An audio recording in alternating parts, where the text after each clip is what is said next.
my book on Islamophilia. It's not actually currently available, which is rather annoying. It's undergoing a brief rewrite and a reissue quite soon. But I came up with the term Islamophilia because, really, first of all, I've become so bored of hearing what I think of as being its sort of opposite, the word Islamophobia, which had been around for so many years and meant so little, or at least what it did mean was so wrong and so irritatingly wrong. I thought something far more prevalent was not a phobia, certainly not an irrational fear of Islam, but a sort of a weird love of Islam, not by Muslims, but by non-Muslims. It'd be understandable for Muslims to love Islam. It was just rather strange that so many people who were not Muslims, and in many cases seemed to know absolutely nothing about Islam, were so enamored of the religion. And I just have been noticing this for a long time.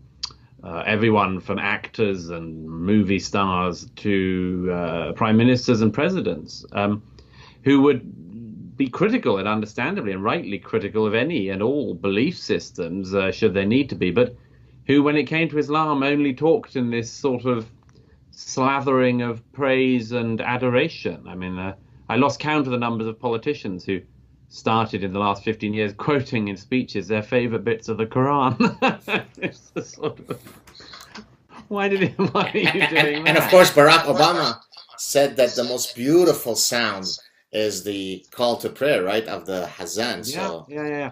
There were so many cases of it, and to my mind, it seemed far more prevalent and obvious than, as I say, its opposite. So no, my favorite, personal favorite, is an exhibition called 1001 Islamic Inventions, which toured the science museums of the Western world, including America and Great Britain and other countries, and this exhibition basically advocated, it was totally anti-scientific, really. It was an act of proselytism by the Muslim Brotherhood, is how it started out.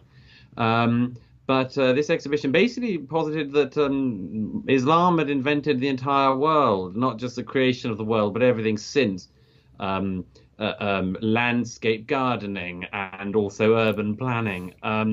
Almost all successes of science, cinema, and it did this amazing sort of Soviet style reverse engineering on history and indeed on facts, and because it was 1001 Islamic inventions, it passed muster. I mean, if anyone had tried to claim that any other religion had sort of been responsible for absolutely every scientific invention, then people would raise an eyebrow and certainly wouldn't hand over the Science Museum in the national capital to such a piece of casuistry. But on this occasion they did, and as I said, that's an example of Islamophilia right in front of you. I've actually been exposed to this type of thinking in my own scientific work, where someone, usually from that part of the world, or at least of that faith, will write to me to say, oh, but you know that Charles Darwin is not really the guy who should be most known Yeah. for the theory of evolution. And then they'll cite some guy, and then through some unbelievably circuitous route and of mental gymnastics,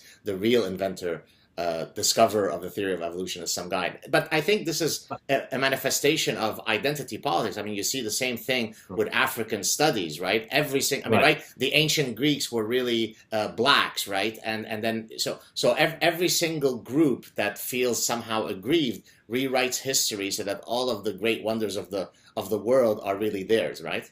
Yes, and I mean, my favorite example was the rewriting of the Wright brothers, where the Wright brothers were wrong, that they didn't invent flight, but that flight was invented by a Muslim in, I think, the 10th century, or in Andalusia or something. And the actual historical descriptions of this guy is there was a guy who kept on flinging himself off high buildings and falling to earth at an incredible speed. Right. Um, Or but just jumping from any place and committing suicide becomes the invention of flight, right? Yeah, and it was really strange because they sort of attributed a man who just plummeted a lot.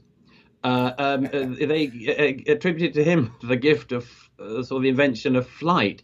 And as you say, I mean, the game is to come up with somebody so obscure, that sort of everyone sort of baffled. And because we're all polite, Westerners, if anyone says that anyone else invented anything, we're like, well, sure, it sounds good. Who would I be to Right. produce any counter facts?